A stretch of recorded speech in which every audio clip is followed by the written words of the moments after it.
Hi అండి. అందరూ ఎలా ఉన్నారు? నేనైతే చాలా బాగున్నాను. నేనైతే ఎగ్ రైస్ అయితే చేస్తున్నాను. నేనైతే ఎలా చేస్తాను అనేది అయితే ఈ వీడియోలో చూపిస్తాను. పాపకైతే లంచ్ బాక్స్లోకి అయితే నేనైతే ఎగ్ రైస్ అయితే చేస్తున్నాను. చాలా సింపుల్గా చేస్తానన్నమాట. ఇప్పుడైతే స్టవ్ వెలిగించుకుని బాండ్లు అయితే పెట్టుకుని ఆయిల్ అయితే హీట్ ఎక్కాక ఉల్లిపాయ, పచ్చిమిరపకాయ, టమాటా అయితే నేను ఒకేసారి అయితే వేసేసాను. పాపకైతే స్కూల్ టైం అయిపోతుంది కాబట్టి ఈ విధంగా అయితే ఆయిల్ అయితే కాగాక ఉల్లిపాయ, టమాటా, పచ్చిమిరపకాయ వేసేసుకున్న తర్వాత ఒకసారి అయితే అటు ఇటు అయితే తిప్పేసి నేనైతే దాంట్లో అయితే పసుపు, కొంచెం ఉప్పు అయితే సాల్ట్ అయితే వేసుకున్నాను. టమాటా అయితే తొందరగా మగ్గిపోతుంది కాబట్టి ఉల్లిపాయ, పచ్చిమిరపకాయ, టమాటా తొందరగా మగ్గిపోతాయి అన్నమాట పసుపు, ఉప్పు వేసుకుంటే. లో ఫ్లేమ్లో అయితే పెట్టుకుని అయితే నేనైతే వేయించుకుంటున్నాను వీటిని. ఈ విధంగా అయితే మూత అయితే పెట్టేసి కాసేపు ఆవిరి బయటకు పోకుండా మూత అయితే పెట్టుకుంటే టమాటా కూడా తొందరగా మగ్గిపోతుంది.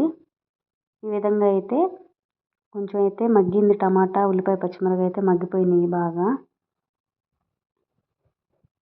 నేనైతే ఒకసారి అటు ఇటు తిప్పేసాను అనమాట. నేనైతే ఎక్కువ ఫ్రైస్, క్యారెట్, బీట్రూట్ ఇలాంటివే ఇచ్చి పంపిస్తాను పాపకి. ఎగ్ రైస్, పుదీనా రైసు మా పాపకి ఏది ఇస్తాను మా హస్బెండ్కి కూడా అదే ఇచ్చి పంపిస్తాను అనమాట.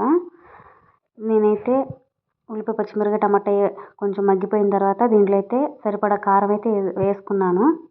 కొంచెం కరివేపాకు కూడా వేసుకున్నాను. బాగా ఫ్రై చేసేసి ఇక్కడైతే నేను 3 ఎగ్స్ తీసుకున్నాను. 3 ఎగ్స్ని అయితే పగలగొట్టి అయితే దాంట్లో అయితే వేసేసి ఒక నిమిషం అటు ఇటు తిప్పేసాను అనమాట.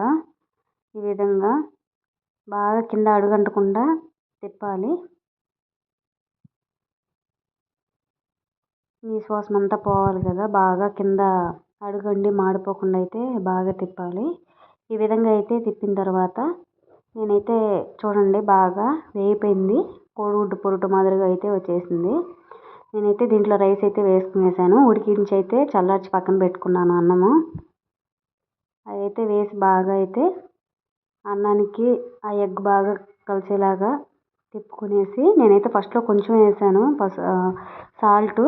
ఇప్పుడైతే సరిపడాగా వేసి కొంచెం గరం మసాలా అయితే వేస్తున్నాను. అమ్మ కొట్టించారు దాన్ని. అప్పుడప్పుడు ఎగ్ రైస్లోకి వాటిలోకి వేస్తూ ఉంటా. లాస్ట్లో అయితే కొత్తిమీర అయితే వేసేసి ఒక నిమిషం పాటు అయితే ఉంచి నేనైతే స్టవ్ ఆఫ్ చేసేసాను. Thank you for subscribe my channel.